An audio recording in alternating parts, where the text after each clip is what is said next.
A Guerra do Vietnã. Para entendermos a Guerra do Vietnã, nós precisamos primeiro entender como o Vietnã foi formado. Em 1850, os franceses chegaram na região da Indochina e começaram a dominar a região. Em 1893, Laos, Camboja e Vietnã já haviam sido conquistados, formando a colônia da Indochina francesa. Obviamente, a população desses países dominados não gostavam da presença dos franceses e queriam a independência de seus países, ficando assim até 1940, com a invasão e capitulação da França e a criação do Viet Minh, um grupo revolucionário que queria a independência do Vietnã. Com isso, surge a oportunidade que esses países precisavam, pois a França, fragilizada como estava, não seria capaz de repelir uma rebelião. Porém, essa oportunidade foi afastada pela invasão japonesa da região, e como sabemos, o Japão perdeu a guerra, e com isso, o Vietnã do Norte declara sua independência, causando a Guerra da Indochina, que basicamente é a Guerra da Independência do Vietnã. O Vietnã ganha a guerra e assina o Tratado de Paz com a França, onde estava determinado a criação do Vietnã, que seria dividido em duas partes, o norte socialista e o sul capitalista, Laos e Camboja. A separação do Vietnã em dois era para ter sido temporário, já que foi imposto no Tratado de Paz que uma eleição seria feita para a unificação socialista ou capitalista dos Vietnãs. Porém, Ngo Dinh Diem, temendo que os comunistas ganhassem as eleições, fez um golpe de Estado no Vietnã do Sul, declarando a independência da República do Vietnã. No entanto, com a tomada do poder, o novo governo começou a perseguição de comunistas, o que acabou com sua reputação e fez com que mais pessoas entrassem para a causa comunista. Mesmo assim, os Estados Unidos apoiaram o regime, pois para eles qualquer coisa era melhor do que o comunismo. Porém, sabe quem não gostou nada disso? O Vietnã do Norte. Ocorria um grande fluxo de pessoas entre os dois Vietnãs. Então, o Vietnã aproveitou essa oportunidade para infiltrar guerrilheiros dentro do Vietnã do Sul, de forma discreta, que eram conhecidos como Vietcongs.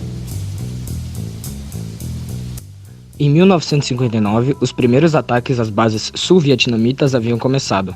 Essa guerra é muito diferente do que todas as outras, já que os guerrilheiros já estavam dentro do país.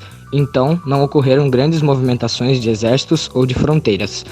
Inicialmente, os Estados Unidos davam somente apoio logístico, dando armas e estrategistas militares. Porém, em 1954, um navio americano foi atacado próximo à costa vietnamita, o que fez com que os Estados Unidos entrassem na guerra, começando a mandar soldados e forças de ataque. A primeira operação de ataque dos Estados Unidos foi a de Thunderstorm, que se baseava em ondas após ondas de bombardeiros pesados sobre as áreas que os vietnamitas haviam dominado, como parte da fronteira de Laos com o Vietnã do Sul, esperando que o Vietnã do Norte visse o poderio militar dos Estados Unidos e se rendessem.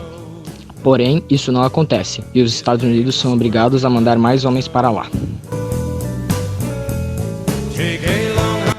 As forças que os Estados Unidos haviam mandado para combater a invasão tinham os melhores equipamentos e armas, porém não tinham conhecimento dos perigos de uma selva tropical, como doenças, mosquitos, entre outros, coisas que os vietnamistas conheciam muito bem.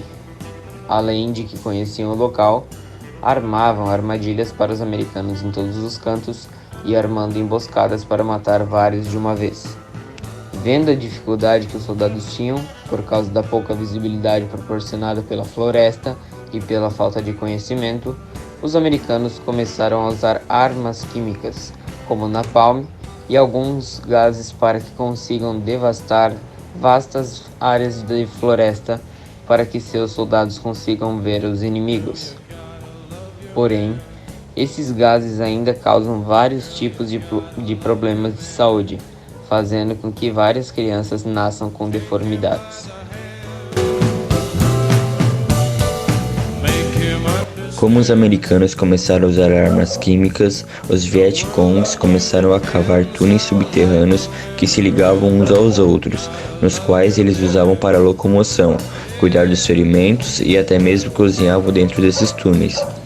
Os Vietcongs também tinham o apoio da população local e muitas vezes era difícil distinguir um Vietcong da população local, o que levou os americanos a fazer atrocidades contra a população local através dos Vietcongs, e isso queimou ainda mais a imagem libertadora dos americanos, e a população começou a cada vez mais apoiar os Vietcongs e ir contra os americanos. Ao longo do tempo, mais e mais americanos chegavam ao país para achar e matar com os Vietcongs. Os americanos achavam que se eles conseguissem manter o território e destruir seus Vietcongs, e apesar de todas as dificuldades, eles estavam indo bem e achavam que os Vietcongs estavam bem fracos. Porém, eles estavam errados, pois em 1968 começou a ofensiva do Tet, que foram uma onda de ataques vietnistas nas principais cidades do sul, conquistando algumas.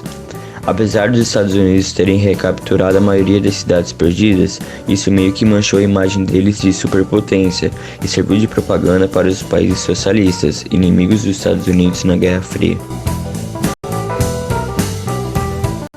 Neste ponto da guerra, muitos americanos começaram a questionar a necessidade dela, já que muitos de seus amigos e familiares haviam morrido, e, além disso, várias imagens das atrocidades cometidas pelos americanos haviam vazado. E isso fez crescer vários movimentos pacifistas e anti-guerra, como é o exemplo do movimento hippie, que estava muito forte naquela época. Até que chega a um ponto em que praticamente todo o mundo estava contra a guerra, dizendo que ela era sem sentido e que não valia a pena. Com isso, os Estados Unidos começaram a perceber que precisariam invadir o norte para ganhar a guerra, porém isso não seria possível, já que, se o fizessem, poderia acarretar em uma guerra com a China e a União Soviética. Com toda essa pressão, os Estados Unidos começaram a deixar o país, treinando o exército do Vietnã do Sul para continuar a guerra sem eles. Até que, em 1973, o Vietnã do Norte e os Estados Unidos entraram em um acordo, o Acordo de Paz de Paris, onde foi determinado que os Estados Unidos sairiam da guerra, porém, continuaria a apoiar logisticamente o Vietnã do Sul. E foi feito um cessar-fogo pelas duas partes. Porém, 2 anos depois, os Estados Unidos deixam de mandar armas para o Vietnã do Sul e, aproveitando a oportunidade, o Vietnã do Norte ataca e domina todo o Vietnã. O Vietnã havia se unificado no modelo socialista e isso fez com que ele influenciasse os países vizinhos, que depois também se tornaram socialistas. Essa guerra foi um total desastre para os Estados Unidos e influenciou muito na sua cultura. E foi muito importante na Guerra Fria, já que foi usada como campanha anticapitalista e provou que sem o apoio da população é impossível vencer uma guerra, mesmo que você tenha a vantagem.